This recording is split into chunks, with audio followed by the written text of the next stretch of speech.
Thanks everyone. Matthew Wade here to answer your questions. If you have a question, let me know. Put your hand up. We've got about 5 or 7 minutes. We'll start over the back. Hey Matt, you presented Tim David's cap. You've obviously played with him at the Hurricanes. How was it to do that, to see his rise and also to spend a bit of time with him in the middle there? Yeah, Tim's been impressive, mate. A couple of years ago, as I said, when I presented his cap, he didn't have a professional contract in WA, and to come down to Hobart and really perform over the last couple of years in BBL, and he got an opportunity overseas in PSL and obviously the IPL, and really just put performances forward. The selectors had to look at him, and yeah, it was great to see him play firstly, and then to be out there with him. You know, to have, you know, it's the same one about with Storny, to have a guy with the power that Tim has.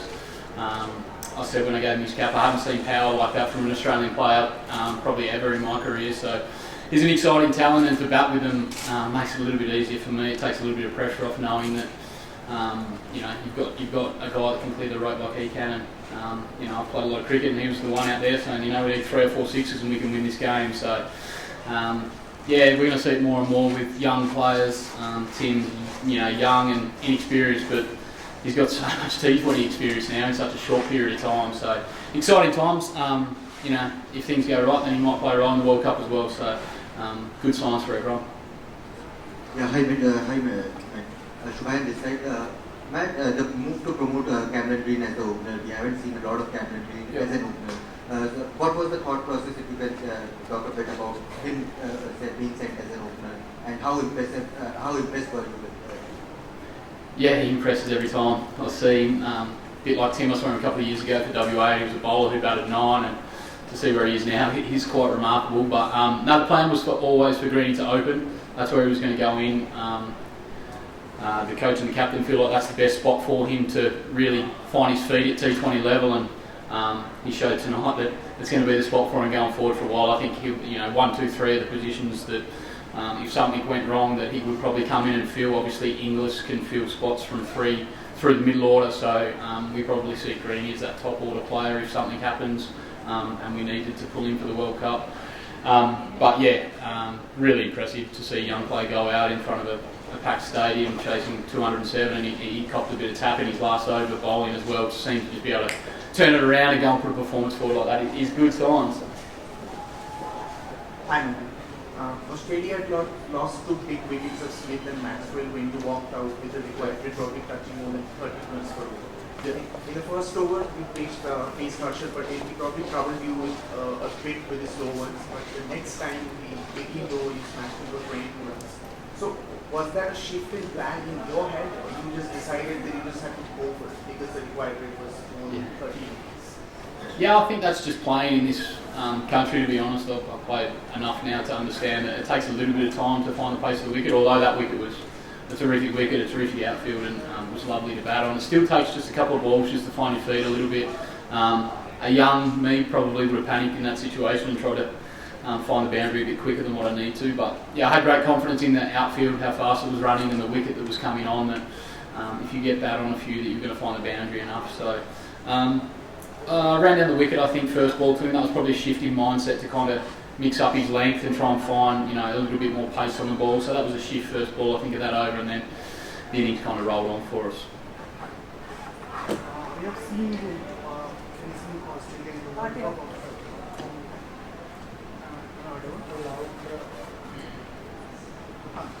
We have seen you finishing matches for Australia in the T20 World Cup last year. What you did was quite amazing. And can you speak about your batting, the way you as a finisher, how you see yourself as a finisher? What is your thought process behind it? How you divide the last phase of the inning? How you divided the last phase? Yeah, I think it's obviously run rate dictates a little bit of the way that you have to play, and you know how hard you have to go early. But grounds like we play in India in you know 50-over cricket and T20 cricket over here, you can hit the ball on the ground and trust that you can hit pretty decent cricket shots and find the boundary, which obviously puts a lot of pressure on the bowler. They can bowl like they hit Yorker a few times today, and I managed to get bat on them, and they race away here if you can find the boundary. So that gives you a real, you know, calmness towards the back end, that you only got to find bat on ball a few times and you can find the rope, and then back your swing a few times to your 6, but you can't break it down more in, 6s that we need to hit really. That's what me and Timmy were speaking about out there. We know like 3 to 4 6s in those last 4 overs were going to give us a pretty good chance to win the game. I think it got to 2 a ball, which starts to get a little bit sketchy as a batter there. You want to you don't want to get to that stage too often. But yeah, kind of break it down in boundaries, to be honest. 6s really, like 4 6s were always going to kind of get us somewhere where we thought we could win the match in the last over. Matthew, congratulations, you played really well. Tell us what is your strategy with Team David and also the team, because the total was really good. Yeah, strategy with Timmy was to, as I said, to find the boundary.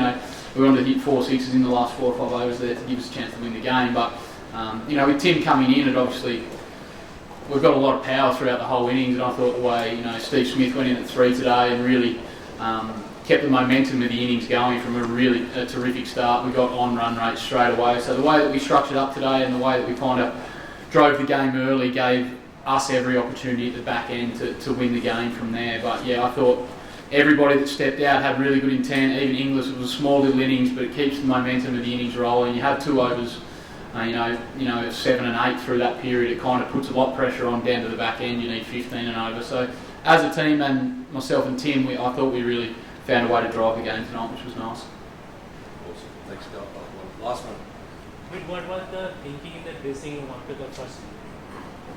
Thinking in the dressing room after the first innings. India crossed. Oh, we just said it was a good wicket, and I thought it was going to get better. I think the first 2 overs that we bowled, the wicket was a little bit slow, and then a little bit of dew came in, and it was a beautiful wicket, beautiful outfield. So there wasn't a lot of chatter, to be honest. It was kind of get the pads on and get in. But yeah, we're always pretty positive because we play 7 batters now. That's a shift that we made probably just before the World Cup last year to play 7 batters, genuine batters, and make up the 5th bowler in the top 6. So we give ourselves every chance. With Cummins batting 8, we all saw what he can do in the IPL. So we've got a lot of depth in our batting and confidence that we can find a way to chase big scores.